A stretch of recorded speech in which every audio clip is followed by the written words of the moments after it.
Regardless of the plans and thoughts his enemies might be having, Bai Zemin's movements and actions did not waver even for an instant. For 4 full days, he led his army of 15,000 soul evolvers and advanced directly northward. Although he had lost contact with the other 5,000 soul evolvers who had separated under his orders to head south, Bai Zemin was at ease in his heart. In these 4 days that passed, Bai Zemin and his army struck down 2 more Russian bases. The troops there could not retreat in time, as a large-scale mass retreat was not as simple as crossing the teleport gate, and that was it. There were many things to do.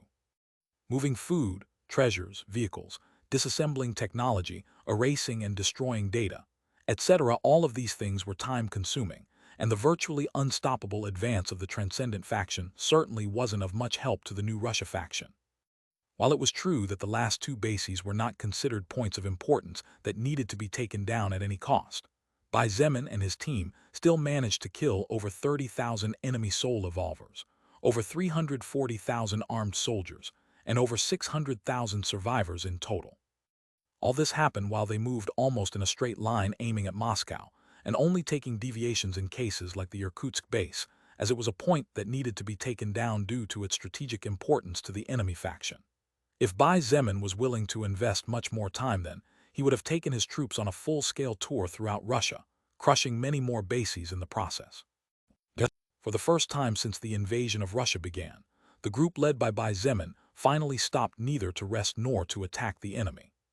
Standing in the middle of a large snow-covered clearing with no mountain nearby, Bai Zemin took a small transparent crystal the size of a coin and brought it close to his left eye while closing his right. As he injected his mana into the crystal, it glowed slightly, and when the faint blue layer covered the surface of the crystal, the image that was over 20 kilometers away became significantly clearer to him. All he saw was green, green, and more green. There was no trace of snow in the distance, but the grass grew healthily and vigorously, spreading everywhere with ease. There were trees, there were flowers, and there were even living plants that seemed to be self-consciously twisting and curling around the trunks. Wu Yijin, who was standing not far from him, lowered the viewing crystal as she said with persistent amazement, "That forest is without a doubt the strangest and most impressive forest I have ever seen or imagined. There are even trees, flowers, and other kinds of plants that are not supposed to start growing until after the Earth goes through its 4th evolution." Among the tens of thousands of books that were taken from the library found under the ruins of the 5 silver pagodas, that day was one in particular that was so astonishingly large that it easily put even the most descriptive and complete dictionary in China to shame. This book was an encyclopedia that contained all kinds of information about plants, from something as simple as their name or distinguishing characteristics to more advanced things like their possible uses or their different life expectancies and places where they might possibly grow. While it was natural to expect that it was impossible for the person or persons who wrote that detailed and illustrated encyclopedia to know all the plants that existed and could exist, it was still complete and valuable enough that even Wu Yijin was willing to invest large amounts of her precious time reading and studying it on more than one occasion. If even she was amazed while looking at the distant forest, one could only imagine how strange and peculiar this situation was. "I don't know much about plant varieties, but the truth is that forest is really gigantic." Shangyuan Xinyu looked off into the distance as she slowly floated down to the ground and said with some apprehension, "For some reason I get a bad feeling when I look at that forest." Shangyuan Bingzu looked at Bai Zemin calmly and observed, "Should we set fire to it?" Feng Tian Wu did not expect such a proposal from Shangyuan Bingzu, hence she looked at her with a glint of surprise shining in her eyes. Even Wu Yijin was surprised and quickly intervened. Wait a moment, please." Shangyuan Bingzu and Bai Zemin looked at her puzzled while asking her what was the problem. Wu Yijin opened her big gem-like eyes and said hastily, "In that forest may be many precious plants that can be made into healing or regenerative potions. There might even be herbs needed for the development and improvement of serums we already have, such as the zombie vaccine or the berserker serum." That's, Bai Zemin immediately frowned upon hearing this. Truth be told, he was planning to set that forest on fire just like Shangyuan Bingzu suggested earlier. This was because, just like Shangyuan Xinyu, he also had a bad feeling when he looked at that seemingly paradisiacal forest in the distance. However, Wu Yijin's words made him reconsider his previous idea twice. Shangyuan Bingzu realized that he was having a dilemma, so she immediately stepped forward to help him. In that case, why don't we do something simple? We can go a little deeper into the forest, just a couple of us, and the rest of us wait outside. After we gather what we need, if we can find it, we can go out and then set it on fire. After considering for a moment, Wu Yijin felt that Shang Yuan Bing Zhu's idea was a good one, so she nodded slowly. I think it's fair that way. Settled then. Bai Zemin was also satisfied with Shang Yuan Bing Zhu's idea. He smiled slightly at her and nodded. With Bing Zhu's idea, we won't need to risk too much if only the most powerful of us go inside, and advancing only a kilometer or two should be a piece of cake for us. Just going around the periphery of the forest should be enough for them to collect plenty of plants and herbs. Plants and herbs which could be planted in the collector's pocket world later, wait for them to reproduce, and thus begin a new era of serums and vaccines. It would not be too late to incinerate the entire forest to ashes after taking what they needed. Shang Yuan Bing Zhu smiled back at Bai Zemin, and it was inevitable for her to feel happy. When he smiled at her or showed her that he held her in high esteem, Shang Yuan Bing Zhu, who had never known love before, felt as if she was melting, and her heart felt as sweet as if she had eaten honey. With everything decided, the group immediately set out and continued to move northward, but this time they were considerably slower and more cautious than before. Faced with this forest that grew overnight and seemingly never stopped expanding, they could only be careful if they did not want to be caught with their hands tied behind their backs. Approximately 20 minutes later, Bai Zemin gasped in awe in his heart as he mounted Little Snow's back. The forest in front of him could only be described with the word massive. Its trees were so tall that they probably reached 1,500 or even 2,000 meters in height.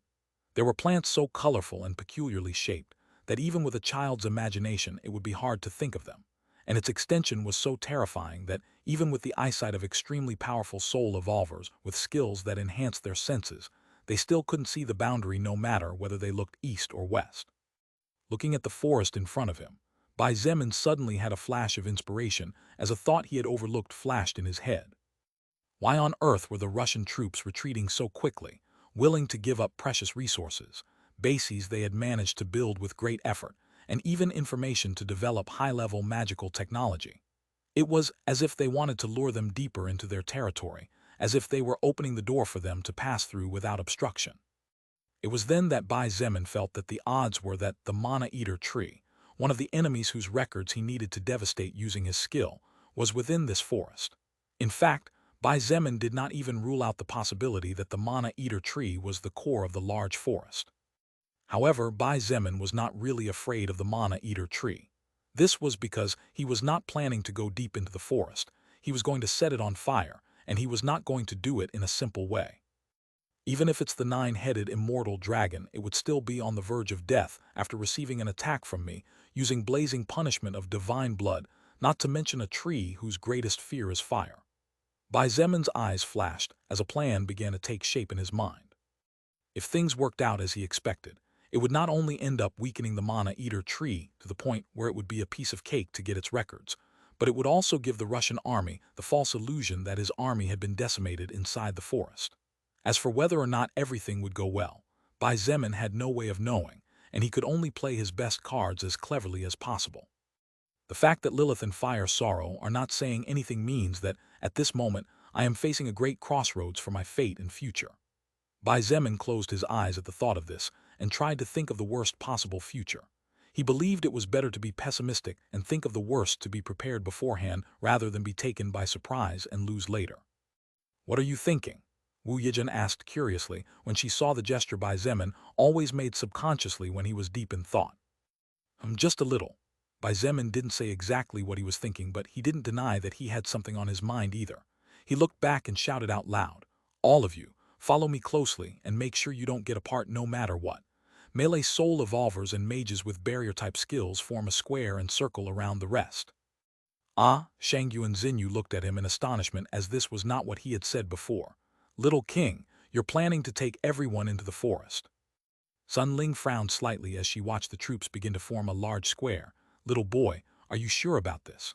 Although everyone here is an elite, I'm afraid that even a first-level second-order soul evolver could still fall in there.